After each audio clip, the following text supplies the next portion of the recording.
The European Union could face increased euroscepticism as a result of the coronavirus pandemic and its decision over how to support member states, a historian has told Express.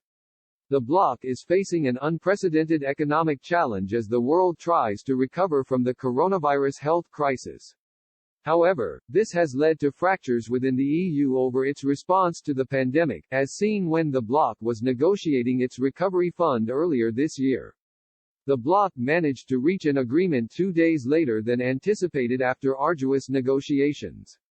Leaders reached a historic agreement for a £675 billion €745 billion coronavirus pandemic recovery fund on the summit's fifth day after tense disagreement.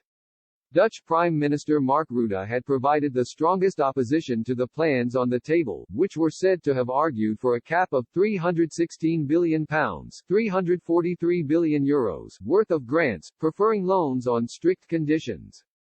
Tensions have existed for decades between frugal nations in the north of Europe and their southern counterparts. Historian David Marsh tells Express that the pandemic could also lead to increased euroscepticism. He said, "It will make it more difficult to rein in euroscepticism, which is why the Germans don't really want to go down that route." The Germans are in quite a difficult position at the moment because on the one hand the monetary union has been hugely beneficial to Germany, on the other hand it isn't popular to give away money to states who some feel haven't been working hard enough. That's why the Merkel governments have always been happy that the European Central Bank does all of the heavy lifting.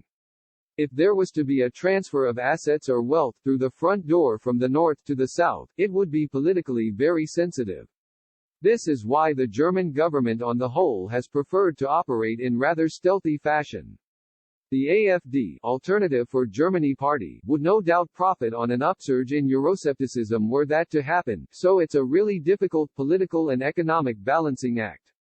Mr. Marsh also spoke of how economic divisions between the northern and southern EU members could result in a split of the Eurozone. He said, "Sometimes crises lead to people coming together more, there's the old adage that Europe is forged in crises.